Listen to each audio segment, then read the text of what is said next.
Hi everybody, welcome to JD's Journeys. My name is JD and we're going to another country with Read the World.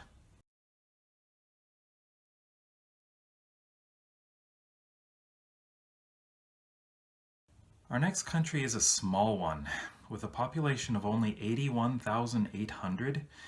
It's the Caribbean country Antigua and Barbuda. With such a small population, you'd think this might be a difficult country to find any books for.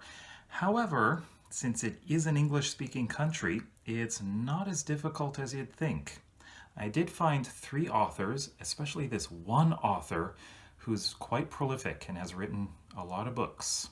So if you know any of these authors and books, let me know in the comments below. Also, if I've missed anyone that you know of and you'd like to recommend to me, then please also let me know in the comment section below. And if you like this video, give it a thumbs up and subscribe. So let's talk about these books. Our first author is Jamaica Kincaid. Now, she has written a lot of books, and I'm going to profile 3 of the books right here.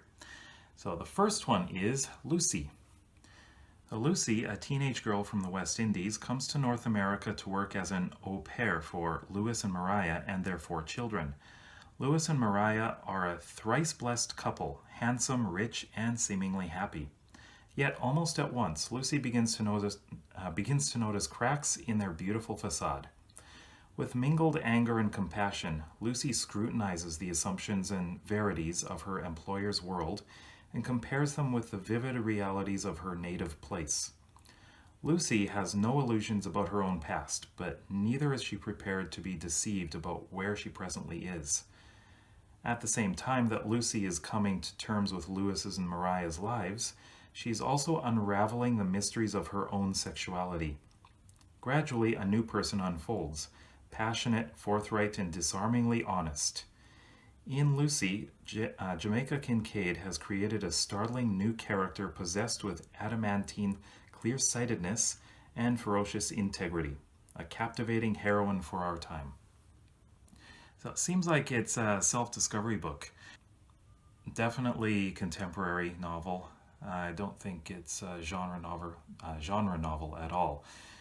So this is apparently her most popular novel.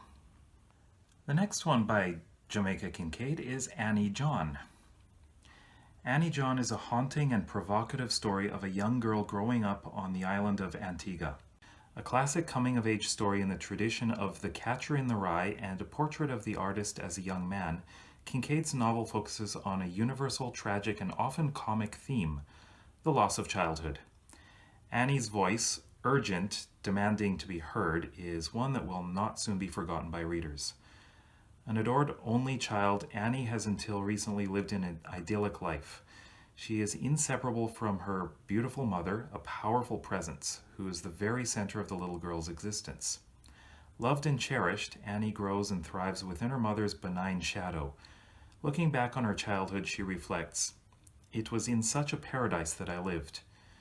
When she turns 12, however, Annie's life changes in ways that are often mysterious to her. She begins to question the cultural assumptions of her island world. At school, she instinctively rebels against authority, and most frighteningly, her mother, seeing Annie as a young lady, ceases to be the source of unconditional adoration and takes on the new and unfamiliar guise of adversary. At the end of her school years, Annie decides to leave Antigua and her family, but not without a measure of sorrow, especially for the mother she once knew and never ceased to mourn. "For I could not be sure," she reflects, "whether for the rest of my life I would be able to tell when it was really my mother and when it was really her shadow standing between me and the rest of the world." So, this is another coming-of-age book, also very contemporary novel. So, it seems like this author deals with real people, real lives, well, probably fictional people, but basically it's realistic. And our third book by Jamaica Kincaid is A Small Place. Lyrical, sardonic, and forthright, A Small Place magnifies our vision of one small place with Swiftian wit and precision. Jamaica Kincaid's expansive essay candidly appraises the 10 by 12 mile island in the British West Indies where she grew up and makes palpable the impact of European colonization and tourism. The book is a missive to the traveler, whether American or European, who wants to escape the banality and corruption of some large place. Kincaid, eloquent and resolute, reminds us that the Antiguan people, formerly British subjects, are unable to escape the same drawbacks of their own tiny realm, that behind the benevolent Caribbean scenery are human lives, always complex and often fraught with injustice. So this sounds more like it's nonfiction. So it's all about life in Antigua, or on Antigua. So this could have a very good insight on what life is like on a really small island in the Caribbean. Sounds interesting. Now we're going to change authors. So next is Ladies of the Night by Althea Prince. Ladies of the Night is set in Toronto and Antigua. With women's loves and lives as their focus, the stories contain dramatic twists and turns, some humorous, others shocking and disturbing, all leaving a haunting melody behind. The Toronto stories capture the issues women face as they walk the ground of intimate and family relationships in that city. The Antiguan setting of some of the stories are reflective of Prince's insight into relationships, captured in her novel and essays. The characters reveal their different ways of managing a range of struggle, pain, rage, love, and pure unadulterated joy. The humor of some stories complement the plaintive sadness and emotionality of the strings some other stories pluck. So this is actually a series of short stories rather than a novel, and it focuses on life in both Toronto and Antigua, as it's said. So this might be an interesting one to look at. It seems to be a lot about love, romance, and life. And our final book is Unburnable by Marie-Elena John. In this riveting narrative of family, betrayal, vengeance, and murder, Lillian Baptiste is willed back to her island home of Dominica to finally settle her past. Haunted by scandal and secrets, Lillian left Dominica when she was 14 after discovering she was the daughter of Iris, the half-crazy woman whose life was told of in Chante Ma songs sung during Carnival, Matilda Swinging, and Bottle of Coke. Songs about the village on a mountaintop and bones and bodies. Songs about flying masquerades and a man who dropped dead.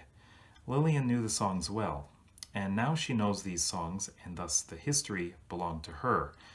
After 20 years away, Lillian returns to face the demons of her past, and with the help of Teddy, the man she refused to love, she will find a way to heal.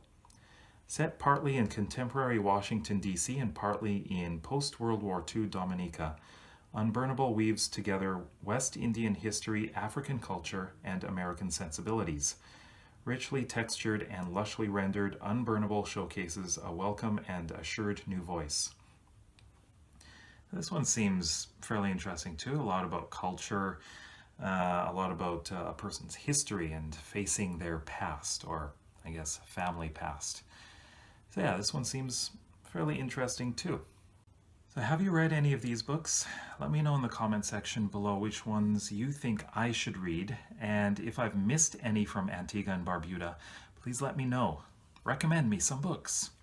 If you like this video, please give me a thumbs up, and if you want to watch for some more videos, then please subscribe. Also, you can check out these videos over here. You may find something you like.